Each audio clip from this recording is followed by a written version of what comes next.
विज्ञ विचारक मंडली सज्जन मंडली परम पूज्य गुरुजी गुरुमा मोर प्रतिद्वंदी भाई भौणी सदाश्रदा प्रतियोगी बंधु माने निमंत्रित अतिथि और अभिभावक गण समस्त को सादर प्रणाम।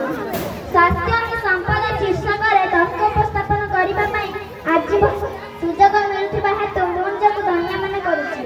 आम समाज में साधारणतः जहाँ जिते धन संपत्ति थाए से बड़ एमती तो देखा गले जेकोसी देशर समृद्धि तार मानव संबल जल संपद खनिज संपद और कृषि संपद उपर निर्भर करे। व्यक्तिगत भाव जहाँ पाखे सर्वाधिक अर्थ सुना रूपा धान चाउल गाड़ी मोटर चाकर बाकर प्रभाव प्रतिष्ठा रही है लोके धनी मानी ज्ञानी बोली भावी था।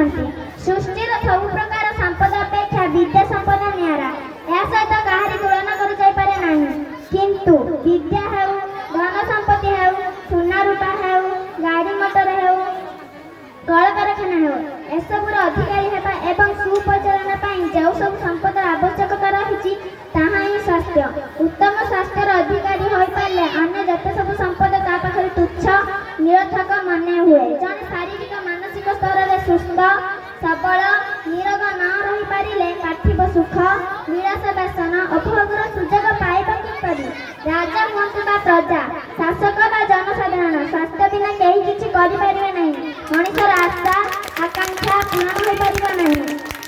जड़े स्वास्थ्यवान व्यक्ति देश जातिर गौरव बड़ुआ बुद्धिमान लड़ुआ सैनिक नहेले से देश को रक्षा करने किपरि। सब क्षेत्र में शरीर हूँ आग शरीर सुस्थ रहिले मन भल मन प्रफुल्ल रहिले उत्तम चिंता चेतना उदय हेब उपाय जुटिब आवेग उत्कंठा आसब कर्म करने को आग्रह जात हेब। सुस्थ हेले ही सबकिछि करिपारिब असुस्थ हेले किछि करिपारिब नाही। स्वास्थ्य आमर अमूल्य संपद तार सुरक्षा आमर प्रथम कर्तव्य। एणु आम स्वास्थ्य रक्षार समस्त नियम मानिबा सुषम खाद्य खाइबा विश्राम नेबा ध्यान योगासन करिबा सेथिपाई कहा जायछि prevention is better than cure.